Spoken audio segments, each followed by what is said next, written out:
Hey there. Tonight we're going back through time, not to trace a battle or a king, but to follow a gesture. Two fingers raised in defiance, in victory, in peace. You've seen it 1,000 times, flashed it yourself maybe, without thinking twice about where it came from or what it really means. The story you've probably heard involves muddy medieval battlefields, English archers, and French knights threatening to mutilate their enemies. It's dramatic, it's visceral, and it sounds just plausible enough to be true. But here's the thing about history. The best stories aren't always the real ones. And the real ones, when you dig into them, turn out to be stranger and more fascinating than any legend could manage. Tonight, we're going to unravel one of the most persistent myths in popular culture, trace a gesture through war, propaganda, and protest, and discover how a symbol of defiant victory became synonymous with peace. If this kind of storytelling helps you unwind, feel free to like the video and subscribe, but only if it brings you comfort. And let me know in the comments where you're listening from and what time it is. It's always oddly soothing to know who else is out there, drifting off to the same quiet journey through the past. So settle in, let the screen dim, and let's begin with a battlefield in France 6 centuries ago, where the myth was born. The legend written in mud. The year is 1415, October 25th, to be precise, the feast day of Saint Crispin. The place is a narrow strip of recently plowed farmland near a village called Agincourt in northern France. Rain has been falling for days, turning the earth into a churning sea of mud. And on this cold, wet morning, two armies face each other across that sodden field, preparing for a battle that will echo through the centuries. On one side stands the French army, thousands strong, perhaps 20,000 men, maybe more depending on which chronicle you trust. They're confident, well-fed, armored in the finest steel that French smiths can forge. Knights in full plate, mounted on war horses bred for battle, backed by crossbowmen and men-at-arms. The flower of French chivalry, assembled to crush an impudent English invasion. Picture them there in the gray morning light. Row upon row of armored men, their armor gleaming despite the overcast sky. Some wear the latest fashion in plate armor, full harnesses of steel that cover them from head to toe, articulated at every joint, proof against most weapons. Others wear older styles, combinations of plate and mail, or brigandines covered in fabric with metal plates riveted inside. Their surcoats display their heraldry, the colors and symbols that identify their houses, their loyalties, their lineage. The horses are massive creatures, destriers bred specifically for war. They're trained not to shy from noise or blood, to charge into combat, to use their weight as a weapon. They wear their own armor, chanfrons protecting their faces, plate covering their chests and flanks. Some are caparisoned in cloth matching their riders' colors. They stamp and snort in the cold air, breath steaming. Behind the mounted knights stand ranks of infantry, men-at-arms on foot, armed with poleaxes and swords, wearing whatever armor they can afford or their lords provide. Crossbowmen with their heavy weapons, slower to reload than longbows, but powerful, able to punch through mail at close range. And there are others too, the support troops that every medieval army needed. Servants, grooms, carters, cooks. An army is more than just fighters. The French camp stretches back from the field. Pavilions in tents, fires burning low, the smell of cooking meat and bread. These men ate well last night. They drank wine. They laughed and joked and wagered on how many Englishmen each would capture for ransom. They're in their own country, fighting an invader. Morale is high. Victory seems certain. On the other side, exhausted and desperate, stands King Henry V's army. They number perhaps 6,000, possibly 8,000 at most. They just marched 260 miles in 17 days, trying to reach the safety of English-held Calais. They're hungry. They're sick. Many are suffering from dysentery contracted during the siege of Harfleur weeks earlier. And blocking their path home is this massive French force, fresh and eager for glory. The English camp is nothing like the French one. No pavilions, no abundant food. The men sleep on the ground, wrapped in whatever cloaks or blankets they possess. They're cold, wet from days of rain. Many have the hollow-eyed look that comes from sickness and insufficient food. Dysentery is a terrible disease. It drains you, weakens you, leaves you barely able to stand, let alone fight. These men know they're trapped. Behind them is a long march back through hostile territory with no supplies.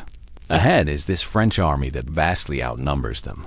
To either side, the woods close in, limiting their options. There's no easy escape.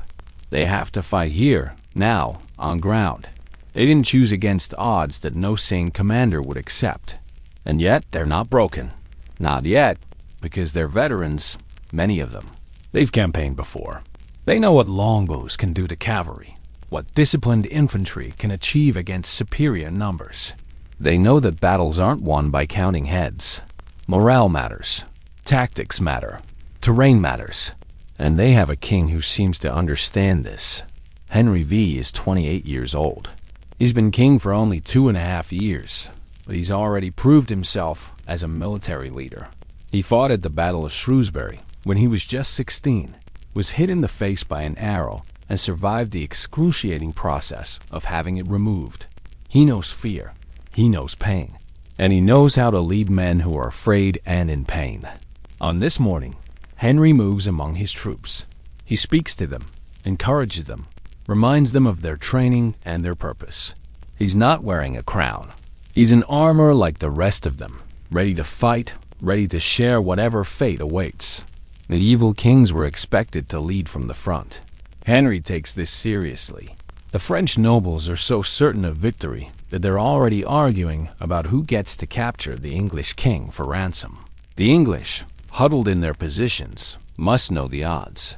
They must see the glittering ranks arrayed against them. And somewhere in those cold pre-dawn hours, according to the legend that would be born centuries later, they heard a threat that would spark one of history's most famous gestures. The story goes that the French sent word, or Henry told his men the French had boasted, that they would cut off the fingers of every English archer they captured. Not just any fingers. The first 2 fingers of the right hand, or perhaps the first 3, the accounts vary.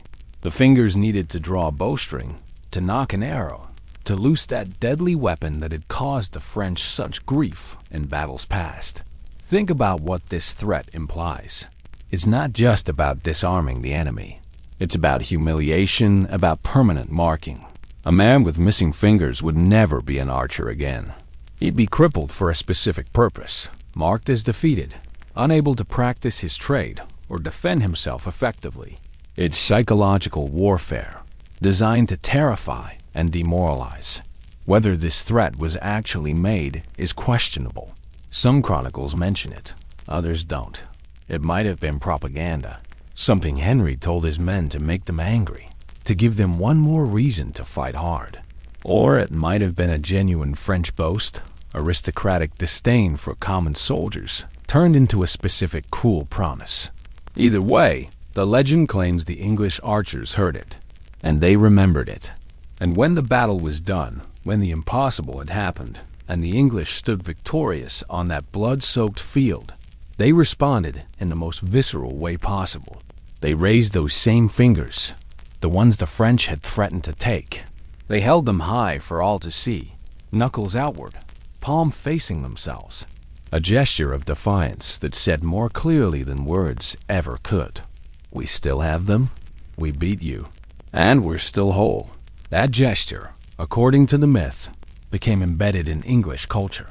It was passed down through generations, soldier to soldier, father to son. It became the ultimate insult, the archer's revenge, a permanent reminder of the day the impossible happened, and the common English bowman proved superior to French nobility. It's such a perfect story. Dramatic, visceral, easy to visualize. You can almost see those muddy, exhausted archers, standing among the carnage of the battlefield, raising their fingers in unison while French survivors retreated in shame and anger. It feels true. It feels like the kind of thing that would happen, that should have happened. And that's precisely why it's so dangerous. Because feeling true and being true are not the same thing. And this story, compelling as it is, faces one insurmountable problem. There's no evidence it actually occurred. The story goes like this. The French, contemptuous of the English longbowmen who had devastated their armies at earlier battles like Crécy and Poitiers, made a boast. They would cut off the first 2 fingers of every archer they captured. The index and middle finger, the fingers used to draw a bowstring. With those digits severed, an English archer would never loose an arrow again. He'd be permanently disarmed, humiliated, marked forever as a defeated enemy. And when the battle ended, when against all odds the English had won their impossible victory, when the French lay dead in their thousands and the muddy field was choked with bodies, the English archers supposedly raised those same 2 fingers to the retreating French, a gesture of raw defiance. Look, they were saying, we still have them. We can still shoot. We beat you, and we're still whole. That's the legend. 2 fingers raised, knuckles outward, and the ultimate medieval insult. The archers salute, the original Lee sign. And from that moment on, the story claims this gesture became the most offensive thing you could flash at someone in Britain. It spread. It endured. It became woven into the fabric of English culture. It's a perfect story. It has everything. Underdog triumph, physical threat, dark humor, historical weight. You can picture it, can't you? Those muddy, bloodied archers standing among the carnage, raising their bow fingers in unison while French survivors slink away in shame. It's the kind of moment that belongs in Shakespeare, in epic poetry, in the collective memory of a nation. There's just one problem. It probably never happened. The battle that changed everything before we dismantle the legend, we need to understand the reality. Because the Battle of Agincourt, whatever gestures were or weren't made that day, was genuinely extraordinary. It was one of those rare moments when everything that could go wrong for one side did, and everything that could go right for the other somehow managed to. Henry V landed in France in August 1415 with about 12,000 men. His goal was to press England's long-standing claim to the French throne, a claim that had sparked the 100 Years' War and would keep it burning for another 4 decades. He besieged and captured the port city of Harfleur, but the siege cost him. It took longer than expected, and disease ravaged his army. Dysentery, that medieval killer, tore through the English camp. Hundreds died. Hundreds more were too sick to march. When Henry finally left Harfleur on October 8th, heading for Calais where English ships waited, he commanded maybe 6,000 men, and he knew the French were gathering. Nobles and knights from across France were assembling, drawn by the promise of glory and the chance to capture or kill the upstart English king who dared invade their homeland. The French caught up with him near Agincourt. They blocked his path, forced him to stop, to deploy for battle. And on the morning of October 25th, as both armies formed up, the disparity in numbers must have been crushing to English morale. Some sources suggest the French had 5 times as many men. Modern historians think it might have been 3-1, maybe 4-1. Either way, the English were badly outnumbered. But numbers aren't everything, and the English had advantages the French either didn't recognize or chose to ignore. First, the terrain. The battlefield was narrow, hemmed in by woods on both sides. This compressed the French army, negated their numerical superiority. They couldn't flank, couldn't maneuver, couldn't bring their full weight to bear at once. They had to funnel forward through that muddy gauntlet. Second, the mud itself. Days of rain had turned the recently plowed field into a quagmire, and the French, in their heavy plate armor, had to wade through it on foot. The English archers, lightly armored or not armored at all, could move more easily. Third, the longbow. The English and Welsh archers carried weapons that could loose arrows at a rate of 10 to 12 per minute. They had effective range out to 250 yards, and at closer distances, the arrows could punch through all but the finest armor. The French had crossbowmen, but crossbows were slower, maybe 3 to 5 shots per minute. And the French cavalry, their pride and their tradition, made for large, slow targets. Fourth, discipline and desperation. The English knew they were trapped. They knew retreat was impossible. They had to win or die. That kind of clarity focuses the mind wonderfully. The battle began late in the morning, around 11 o'clock. Henry, realizing the French weren't going to attack first, made a bold decision. He ordered his army forward. The archers drove sharpened wooden stakes into the ground in front of their positions, angling them outward to break cavalry charges. Then they moved within range and began to shoot. The sky went dark with arrows, thousands upon thousands of them, a storm of wood and iron falling on the French lines. The French cavalry charged, trying to break through to silence the archers. But the mud slowed them. The stakes impaled their horses, and the arrows kept coming. Those knights who made it through found themselves facing archers who dropped their bows and picked up axes and mallets, fighting hand to hand with the kind of desperate fury that comes from having no other choice. The French infantry advanced next, struggling through the mud in their heavy armor. They were packed too tightly, unable to swing their weapons effectively, stumbling over fallen comrades, pushing into each other in the crush. The English men-at-arms held them, pushed back, and the archers kept shooting into the massive bodies. It became a slaughter. The French couldn't break the English line. They couldn't retreat effectively through the mud and their own rear ranks. They just kept dying. Some were trampled by their own men. Some drowned in the mud, face down in armor they couldn't lift themselves out of. Some were killed by arrows, some in hand-to-hand combat. Some were simply crushed by the weight of bodies around them. By the time it ended, sometime in the afternoon, the field was carpeted with French dead. Estimates vary wildly, as they always do with medieval battles, but somewhere between 6,000 and 10,000 French soldiers died that day. The English lost perhaps 400 to 600 men, though even that might be generous. It was a catastrophic defeat for France, a near miraculous victory for England.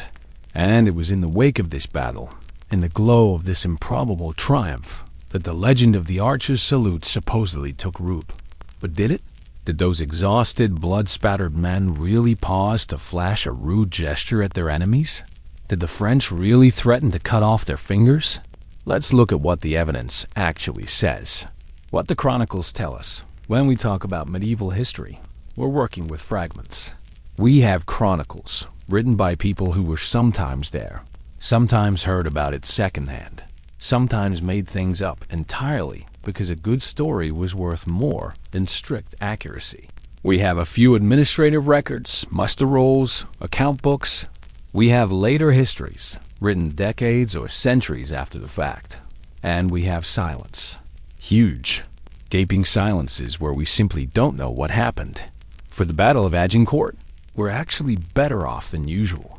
Several contemporary chronicles describe it. English ones, French ones, Burgundian ones. They don't all agree on the details. Battles are confusing and memory is unreliable, but they give us a rough outline of what happened. And here's what's interesting. Not one of them, not a single contemporary source, mentions English archers making a rude gesture after the battle. Now, some of them do mention finger cutting, or at least the threat of it. Two Burgundian chroniclers, Jean Lefebvre and Jean de Warren, both write about a pre-battle speech that King Henry supposedly gave. In their version, Henry tells his men that the French have boasted they'll cut off 3 fingers from captured archers. Not 2, 3. The 3 fingers of the right hand needed to draw a bow. This is interesting for a few reasons. First, it's 3 fingers, not 2. The modern V sign uses 2. Second, it's reported as French boasting, not as an actual threat or policy. Third, and most importantly, it's in a battle speech. And battle speeches in medieval chronicles are notoriously unreliable. Chroniclers love to put stirring words in their heroes' mouths, whether those words were actually spoken or not. And fourth, crucially, neither Lefebvre nor de Warren nor any other contemporary source says the archers actually made a gesture after the battle. There's no mention of 2 fingers raised in defiance. No description of a rude salute. Nothing, you'd think. If this gesture really happened, if it was really the triumphant moment the legend claims, someone would have written it down. Medieval chroniclers loved colorful details. They described arrows blotting out the sun, knights drowning in mud, the screams of dying horses. Surely a mass gesture of defiance by victorious archers would have been worth mentioning, but they didn't, because it didn't happen. At least, not in 1415. The earliest written record we have of the two-fingered V sign being used as an offensive gesture dates to 1901, not 1415, 1901, merely 5 centuries later. There's a piece of film from Rotherham, England, shot in 1901, and if you look carefully at the crowd, you can see someone making the gesture. That's our first solid evidence that this rude sign existed. Between 1415 and 1901. Silence. No mentions in literature, in court records, in diaries, in anything. If the V sign really originated at Agincourt, if it really became part of English culture for nearly 500 years, you'd expect to see it somewhere in the written record. You don't. The first time the Agincourt origin story appears in print seems to be sometime in the mid-20th century. It shows up in newspaper columns, in letters to editors, in casual conversation. By the 1990s, it's everywhere. People state it as fact. It appears in books, on websites, in tour guide spiels at Agincourt battlefield sites. It becomes, in the language of the internet age, an urban legend. Or perhaps more accurately, a rural legend. A battlefield legend. Why we believe what isn't true. So if there's no evidence, why does this story persist? Why do so many people, even now, believe that the V sign started at Agincourt? Part of it is that the story feels right. It has what we might call narrative truth, even if it lacks historical truth.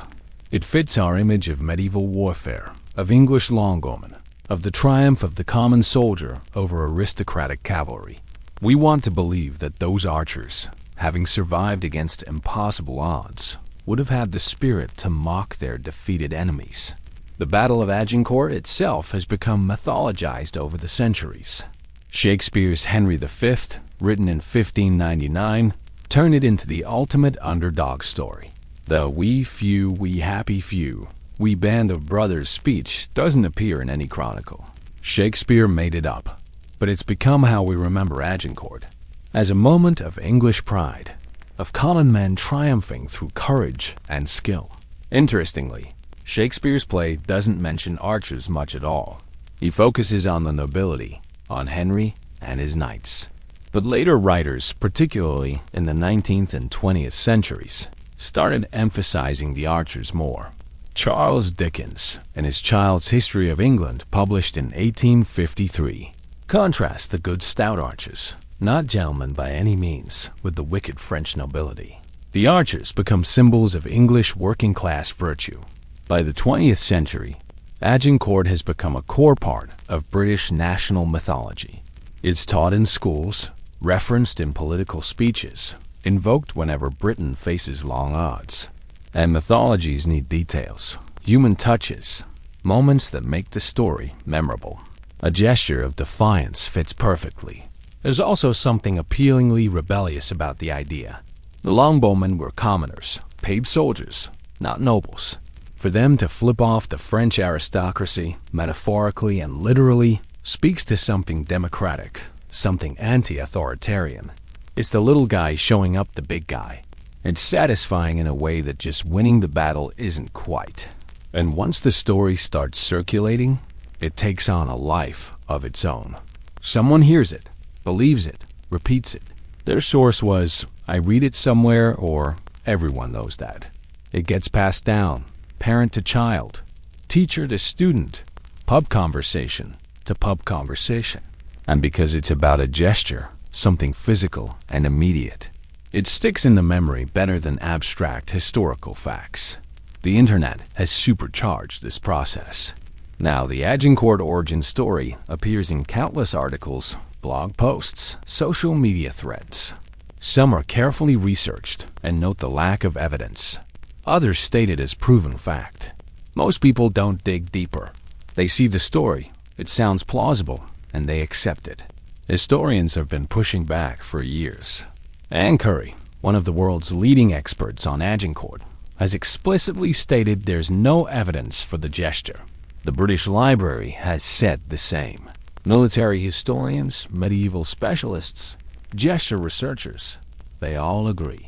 The V sign did not originate at Agincourt, but myths are hard to kill, especially when they're good stories. And the Agincourt Archer's Salute is a very good story, even if it's not a true one. The reality of medieval archery. Let's step away from the myth for a moment and look at what life was actually like for a medieval English longbowman. Because even without the legendary gesture, these men were remarkable. Training to be a longbow archer started young, often in childhood. The bows were massive, sometimes 6 feet tall, made from yew wood carefully selected and shaped. They required immense strength to draw. Pull weights range from 80 to over 150 pounds. To give you perspective, a modern Olympic recurve bow has a draw weight around 40 to 50 pounds. Drawing a longbow repeatedly, dozens or hundreds of times in training, thousands of times in a career, change your body. Skeletons of medieval archers show distinctive deformities in their bones. Thickened left arm bones from holding the bow. Enlarged right shoulder joints from the strain of drawing. Wear patterns on finger bones and vertebrae. These men were literally shaped by their profession. They practiced constantly. English law under Edward I and later kings mandated archery practice on Sundays and holidays. Sports like football were banned because they distracted from military training. Boys grew up shooting at butts, the straw or earthen targets set up in every village. They learned to judge distance, to account for wind, to maintain their draw and loose cleanly. By the time they went to war, English archers could shoot 10 to 12 arrows per minute sustainably, more in short bursts. They could hit man-sized targets reliably at 80 to 100 yards. Beyond that, accuracy dropped, but massed volleys at long range could still devastate enemy formations. The arrows themselves were brutal, bodkin points designed to punch through armor, broadheads to cause maximum damage to unarmored targets. In battle, archers were often deployed on the flanks, protecting the center where knights and men-at-arms fought. But they weren't just there to shoot. When their arrows ran out, or when the enemy got too close, they fought hand-to-hand with whatever weapons they had. Axes, mallets, swords, daggers. At Agincourt, when the French men-at-arms finally reached the English lines, the archers dropped their bows and waded into the melee, finishing off exhausted, mud-caked knights with brutal efficiency. These weren't gentlemen warriors. They were professionals, paid soldiers, men who fought for wages and whatever plunder they could grab. They came from villages and small towns, farmers' sons and laborers' children, drawn by the promise of pay and maybe, if they were very lucky, the chance to ransom a captured noble. Death and injury were constant companions. An arrow could kill you as easily as it could an enemy. Disease was rampant in military camps. Dysentery, typhus, plague. More soldiers died of sickness than combat. If you survived a campaign, you might come home with scars, with missing fingers or toes from frostbite, with joints that ached from old injuries, with memories that woke you sweating in the night. And yes, prisoners were sometimes mutilated. Medieval warfare could be savage, but the evidence suggests that captured archers were usually ransomed like anyone else. If they were worth anything, or killed if they weren't. Cutting off fingers would have been pointless. Dead men can't shoot bows either, and they're cheaper to maintain than maimed prisoners. The French at Agincourt weren't fools. They knew how dangerous English archers were. They'd faced them at Crécy in 1346, at Poitiers in 1356. They knew. They just couldn't figure out how to counter them effectively, especially when terrain and circumstances favored the English. And at Agincourt, everything favored the English. So these were the men at the heart of our legend. Tough, skilled, shaped by violence and hardship. Did they have a sense of humor? Undoubtedly. Did they mock their enemies? Probably. But did they invent the V sign on that muddy October day in 1415? No, they didn't. because the V sign as we know it, as an offensive gesture or a symbol of anything else, didn't exist yet. It was waiting to be born, but it would take another war, another century, another desperate struggle against long odds before that happened. The 20th century brings a new sign fast forward 526 years from Agincourt. It's now 1941, and Europe is once again at war. But this war is different. It's faster, more mechanized, more total than anything medieval knights could have imagined. Nazi Germany has conquered most of Western Europe. France has fallen. Poland, Norway, Denmark, the Netherlands, Belgium, all under occupation. Britain stands alone, enduring bombing raids night after night, waiting for an invasion that might come at any moment. In this dark time, in the depths of what Winston Churchill would call their finest hour, the British needed symbols. They needed something to rally around, something to give hope. And surprisingly, the symbol that would define Allied resistance for the rest of the war didn't come from Britain at all. It came from Belgium.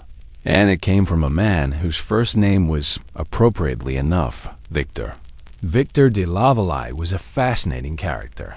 Before the war, he'd been an athlete, competing in 3 Olympics. He'd been a politician, a 3-time member of the Belgian Chamber of Representatives. He'd served as Minister of Justice. In 1936, he defeated a far-right politician named Leon de Grelle, who would later collaborate with the Nazis. De Lavallee was progressive, popular, and deeply patriotic.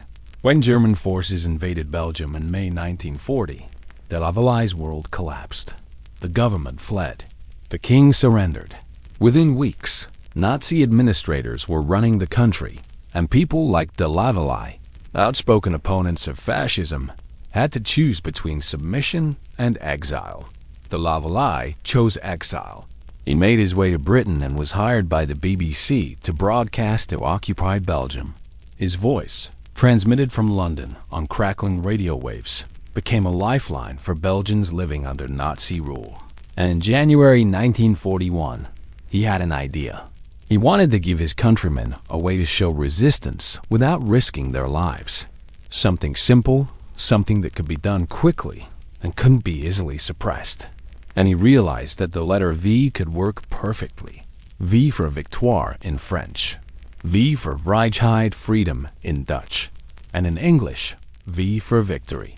A single symbol with meaning in 3 languages, the 3 languages of Belgium and its British allies. On January 14th, 1941, de Lavallee made his broadcast. He suggested that Belgians use the letter V as a rallying sign, write it on walls, chalk it on sidewalks, scratch it into dirt, make it out of pebbles. Anywhere and everywhere, V for victory, V for freedom. A silent shout of defiance that the occupiers couldn't completely stamp out. The idea caught fire. Within weeks, verses were appearing all over Belgium. Then they spread to France, to the Netherlands, to Norway. The Nazis couldn't keep up. They'd paint over a V on one wall, and 10 more would appear overnight. It was guerrilla symbolism, resistance through graffiti. The BBC saw the campaign's success and decided to expand it. They put an assistant news editor named Douglas Ritchie in charge.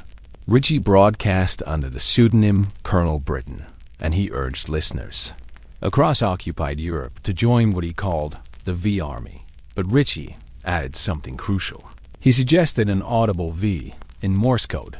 The letter V is 3 dots and a dash. Dit dit dit da. And that rhythm happens to match perfectly with the opening notes of Beethoven's 5th Symphony. Da da dum. The same 4 notes that musicologists often describe as fate knocking at the door. The symbolism was perfect. Fate knocking at the door of Nazi Germany. V for victory. The rhythm simple enough for anyone to tap out with their knuckles, their feet, their fingers. It spread like wildfire. And then Winston Churchill got involved. Churchill's V. Winston Churchill had been Prime Minister since May 1940. He'd led Britain through the evacuation of Dunkirk, through the Battle of Britain, through the Blitz. His speeches had become legendary, his words a kind of weapon in themselves. But Churchill understood symbolism. He understood that people needed more than words. They needed images, gestures, something physical they could grasp.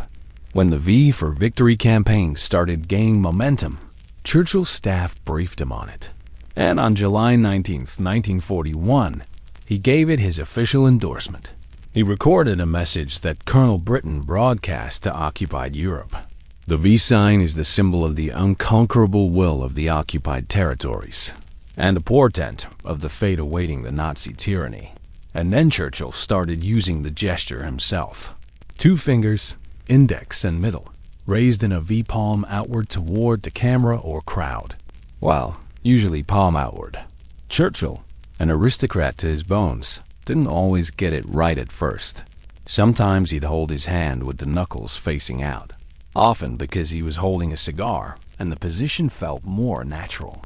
His staff had to quietly inform him that in Britain, the V sign with the palm inward was considered extremely rude, the working class equivalent of the middle finger. Churchill adjusted. From then on, he was careful to show his palm, and the image of Churchill flashing the V sign became iconic. It appeared in newspapers, in newsreels, in posters. Churchill used it constantly, at speeches, at public appearances, greeting crowds. It became his signature gesture, as much a part of his image as the cigar or the bowler hat. The timing was perfect. In July 1941, Britain was still largely alone. The Soviet Union had just been invaded by Germany and was reeling. The United States hadn't entered the war yet. Britain needed hope, needed defiance, needed something to show they would not surrender. The V sign gave them that. It wasn't passive. It was active, assertive. Every time you made it, you were declaring victory, not hoping for it. You were stating it as inevitable fact. The psychology was subtle but powerful, and the campaign spread beyond Europe. When the United States entered the war after Pearl Harbor in December 1941, Americans adopted the V sign too. It appeared on posters encouraging war production. V for Victory became a slogan. The rhythm, Beethoven's opening notes, was used in broadcasts and rallying cries. There's even a cocktail named after it, the 3 dots and a dash, a tiki drink invented during the war, topped with 3 cherries and a piece of pineapple. 3 dots and a dash. Dit-dit-dit-da. V for Victory. Even getting drunk could be an act of resistance, apparently. The Nazis tried to counter the campaign. They started using the V themselves, claiming it stood for Victoria in German. They put up posters with the V in their propaganda, but it didn't work. The symbol had been claimed too firmly by the resistance. When people saw a V scrawled on a wall in occupied France, they knew what it meant, and it wasn't Nazi victory. There's a wonderful example from the Channel Islands, the only British territory occupied during the war. A stonemason, while repairing paving in the Royal Square in Jersey, incorporated a V into the stonework right under the noses of the German occupiers. It's still there today, a tiny permanent act of defiance set in stone. By the end of the war, the V sign was everywhere. American President Franklin Roosevelt used it. Supreme Allied Commander Dwight Eisenhower used it. On V-Day, Victory in Europe Day, May 8, 1945, when Churchill stood on a balcony in Whitehall and addressed the crowd celebrating the end of the war in Europe, he gave the V sign. Thousands of people in the crowd gave it back. The war in the Pacific continued until August, but when that ended too, the V sign was there. Victory over Japan. Total victory. The V had seen it through. And then, something interesting happened. The gesture didn't disappear. You might expect that once victory was achieved, the sign would fade away. It had served its purpose. But it didn't. Instead, it evolved. From victory to peace, the years after World War II were strange ones. The war was over, but the world wasn't at peace. The Cold War began almost immediately. The Soviet Union and the United States, allies during the war, became adversaries. The threat of nuclear annihilation hung over everything. And within 15 years of V-Day, the United States would be involved in another war, this time in Vietnam. The V sign Born in war, promoted by warriors, associated with military victory, was about to change. It was about to become something almost opposite, a symbol of peace. It's hard to say exactly when the shift started. Dwight Eisenhower, who became President of the United States in 1953, continued to use the double V sign throughout his presidency. He'd raise both hands over his head, making a V with each one, smiling that famous Ike grin. To him, it meant victory, triumph, American optimism. Richard Nixon, who served as Eisenhower's vice president and later became president himself, picked up the habit. Nixon loved the gesture. He used it constantly, boarding planes, exiting cars, at rallies. Even when he resigned from the presidency in disgrace in 1974, his final act before boarding the helicopter was to turn, smile, and flash that double V sign. Victory, even in defeat. Or perhaps stubbornness. With Nixon, you could never quite tell. But while Nixon was using the V to mean victory, a whole generation of young Americans was reclaiming it for something else. The Vietnam War began escalating in the mid-1960s. American troops were being sent to Southeast Asia by the thousands, then by the hundreds of thousands. The war was televised, brought into living rooms every night. And as casualties mounted, as the war dragged on with no clear endpoint, opposition grew. The anti-war movement started on college campuses, but spread far beyond. Students, professors, veterans, ordinary citizens. They organized protests, marches, sit-ins. They questioned the war's purpose, its morality, its cost. And they needed symbols.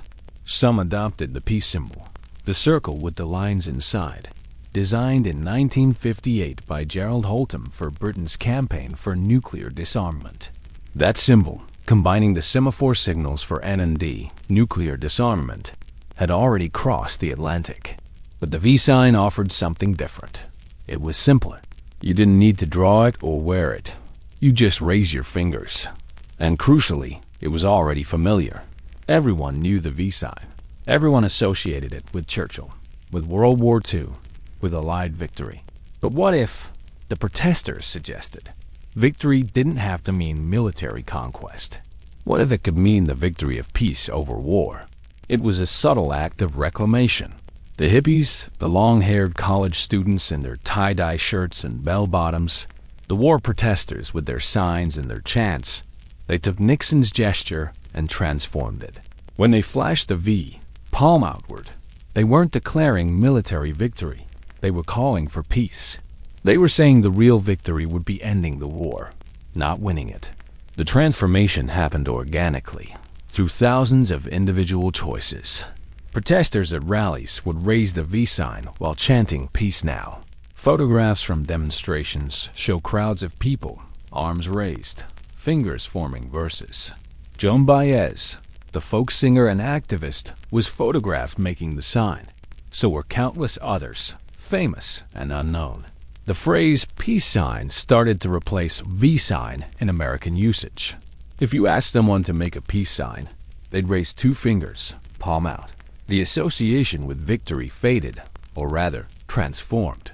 Peace became the victory. Ending war became the triumph. This drove Nixon absolutely mad. Here he was, President of the United States, using the V sign the way it was meant to be used, to show strength and determination. And all these protesters, these bums as he sometimes called them, were using his gesture against him. They'd taken a symbol of military victory and turned it into a symbol of anti-war sentiment. Some historians believe Nixon deliberately used the V sign more frequently during the Vietnam era, specifically to reclaim it, to remind people what it really meant. He wanted it to represent victory in Vietnam, not peace. But the protesters were too many, too visible, too persistent. The peace association stuck. By the 1970s, the peace sign, the V made with your fingers, was ubiquitous in American counterculture. It appeared on posters, on VW buses painted with flowers, on album covers, on t-shirts. It was flashed in photographs, used as a greeting, a farewell, a statement of identity. And it spread globally. In Japan, the V sign became and remains hugely popular in photographs, where it's called PSU sane, peace sign, or just PSU, peace. The exact origin of its popularity in Japan is debated, but it seems to have come through American influence in the 1960s and 1970s, filtered through the anti-war movement, and then transformed into something less political and more playful. In other countries, the sign took on local meanings, but the association with peace remained strong. It became, in a very real sense, a universal symbol, not because of any official adoption, not because governments promoted it, but because millions of ordinary people chose to use it that way. The peace movement of the 1960s and 1970s eventually faded. The Vietnam War ended in 1975. The hippies grew up, cut their hair, got jobs, but the peace sign remained. It became part of the cultural vocabulary, something you could use without thinking about its history, without even knowing it had once meant something different. Today, if you ask most people under 40 what the V sign means, they'll say peace. If you ask someone British over 60, they might mention Victory and Churchill. If you ask a historian, you'll get a long explanation about Victor de Lavallee and the BBC. And if you ask someone who believes the Agincourt myth, well, you know what they'll say.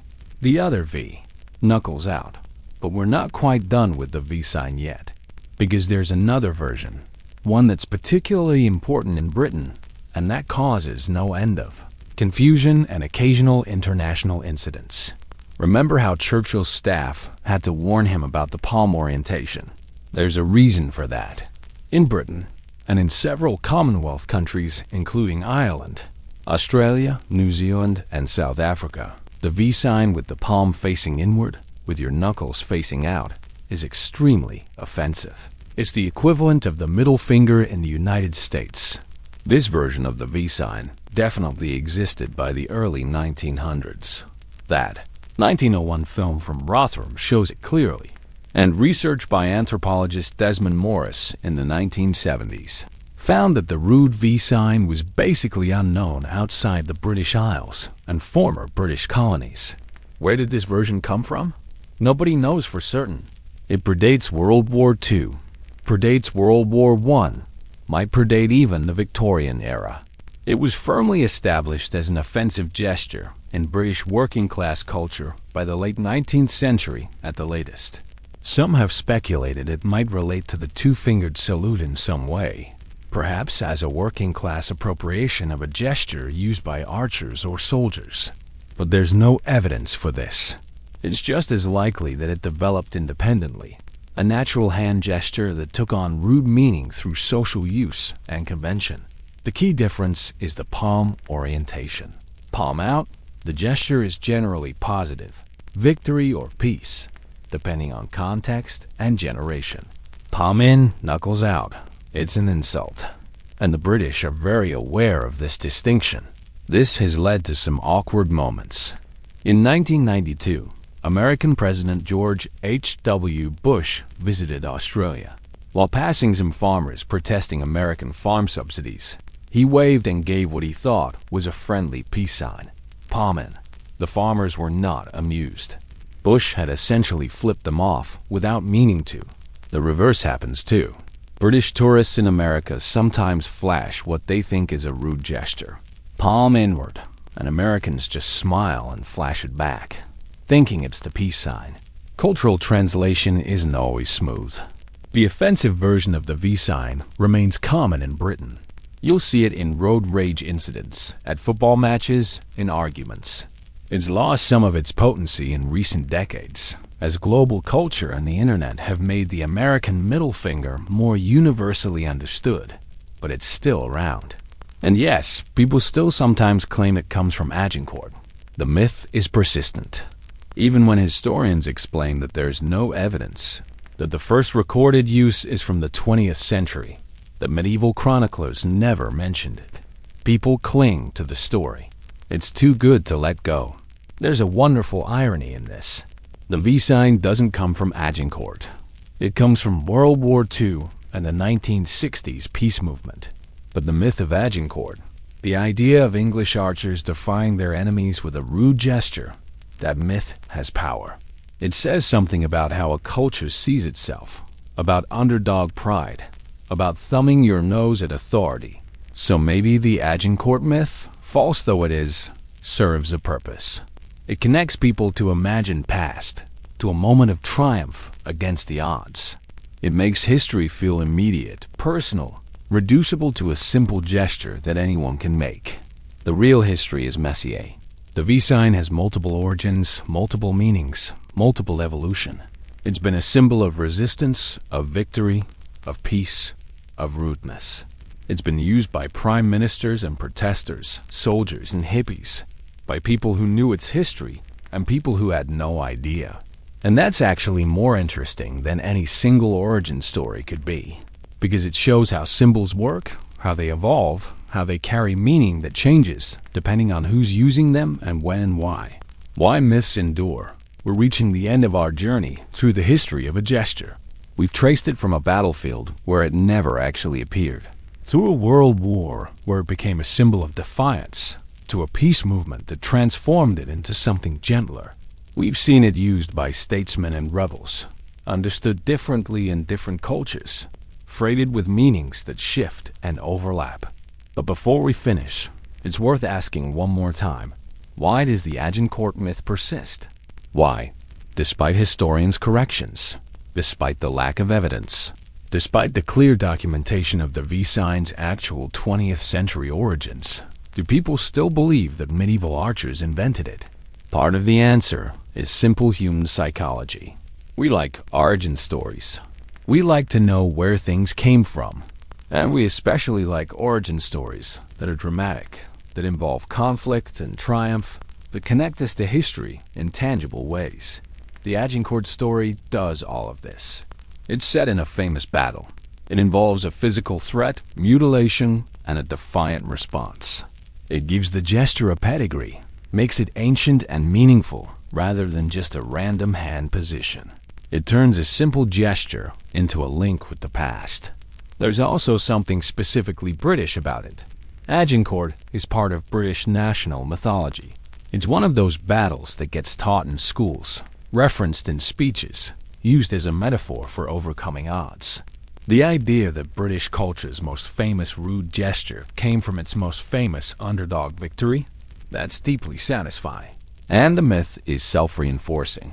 People hear it, believe it, repeat it. It gets passed down through families, shared in pubs, posted on social media. Each repetition makes it feel more true. Each person who tells it adds their own certainty. The internet has made this worse and better simultaneously. Worse because misinformation spreads faster than ever. Someone posts the Agincourt myth on Reddit or Facebook, and within hours thousands of people have seen it. Many will repeat it without fact-checking. Better because debunking information is also readily available.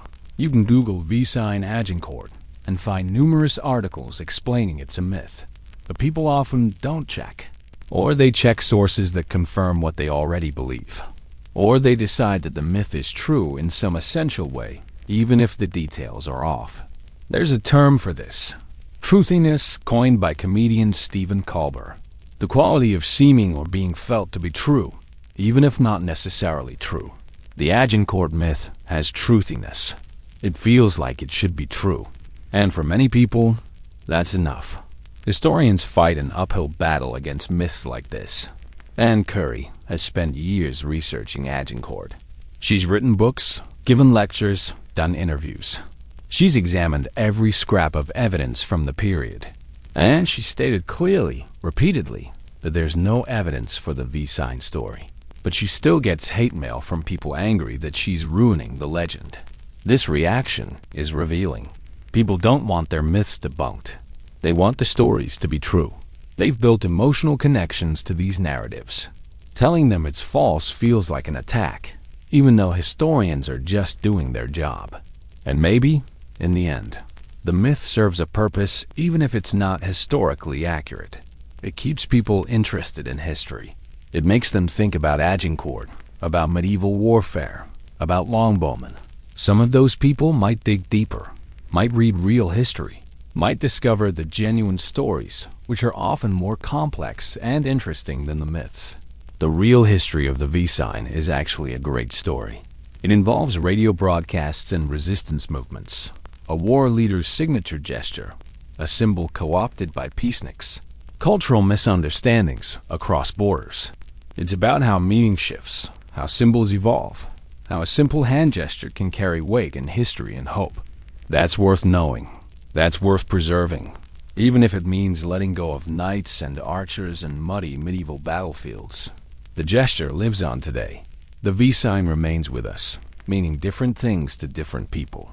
Older Britons might still think of Churchill and the war of their parents' or grandparents' generation standing firm against tyranny.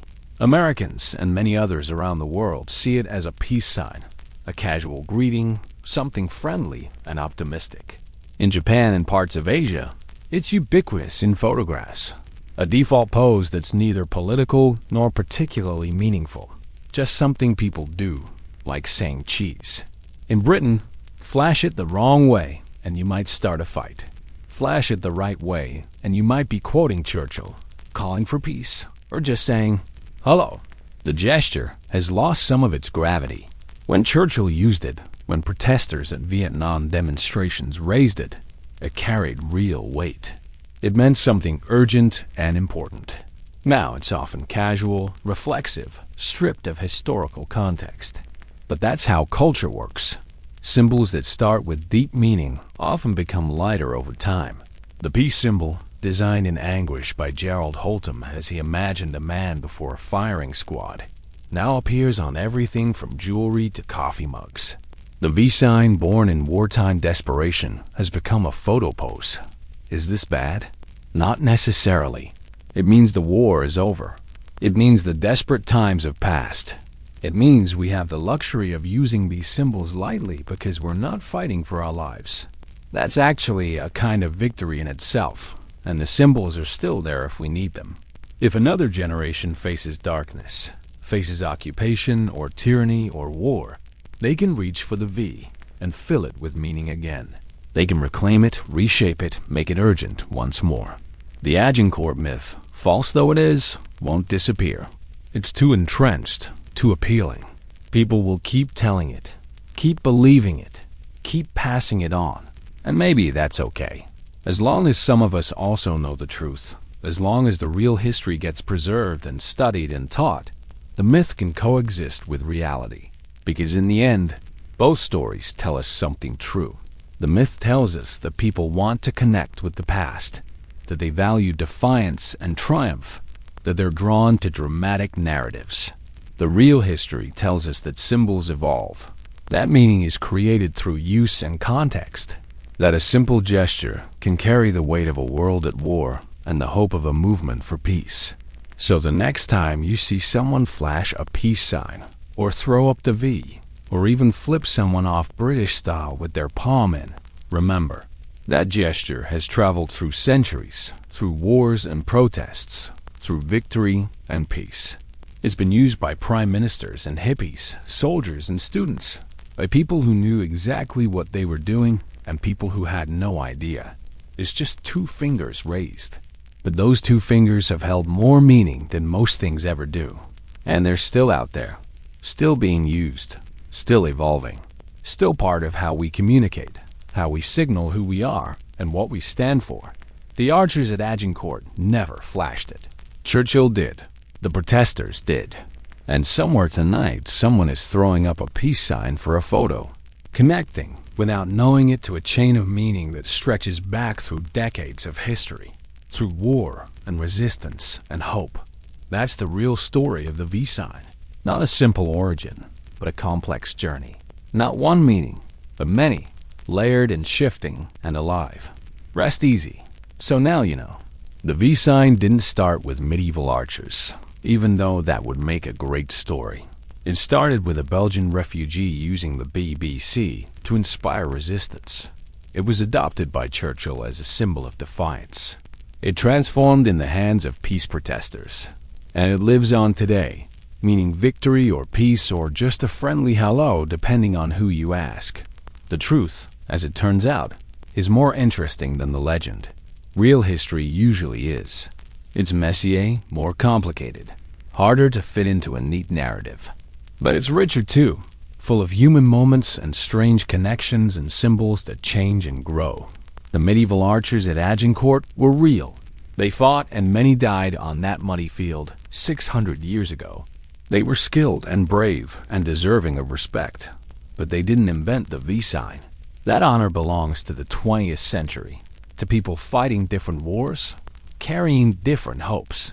And maybe that's fitting. Every generation faces its own battles. Every age needs its own symbols. The fact that the V sign has meant so many different things to so many different people, that it's been reclaimed and transformed and used in ways its original promoters never imagined. That's not a failure. That's how culture works. That's how we take the past and make it usable for the present. So rest easy knowing that history is more complex than the myths we tell about it, and more fascinating. The V sign has traveled a long road from that radio broadcast in 1941. It's been a symbol of resistance, of victory, of peace. It's brought comfort to people hiding from bombs, hope to protesters demanding change, and a simple way for friends to say hello across a room. Not bad for 2 fingers raised in the air. If this kind of storytelling helps you unwind, feel free to like and subscribe, but only if it genuinely brings you peace. And let me know where you're listening from. It's always comforting to know who else is out there, learning the same quiet truths about the past. Until next time, rest well.